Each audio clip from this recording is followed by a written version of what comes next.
ஏன்னா அவங்க வளர்கிற சூழல் யாருமே தங்களை பார்ப்பனர்னு சொல்லிக்கிறது இல்லை. ஏங்க பார்ப்பனர்னு சொல்லிக்கிறது? பார்ப்பனர் தானே அவங்களோட ரியல் ஐடென்டிட்டி.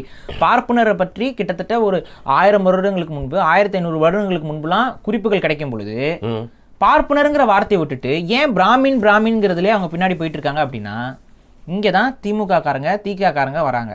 ஏன்னா அதிகப்படியாக இந்த பார்ப்பனருங்கிற டேர்மை தான் போயிட்டு இவங்க கரெக்ட் பண்ணி வச்சுருக்காங்க. பார்ப்பான் பார்ப்பன எதிர்ப்பு இப்படியே பேசுறது. ஏன் இவங்க பிராமண எதிர்ப்புன்னு பேசலை? அப்போ இங்கே நீங்கள் புரிஞ்சுக்க வேண்டியது, இந்த பிராமின் அப்படிங்கிற டெர்மினாலஜியை இவங்க கையில் எடுக்க மாட்டாங்க, எடுக்க போகிறதும் கிடையாது, இன்னியும் எடுக்க மாட்டாங்க.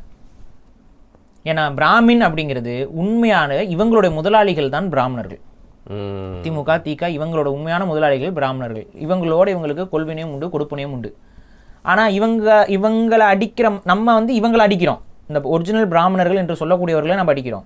ஆனால்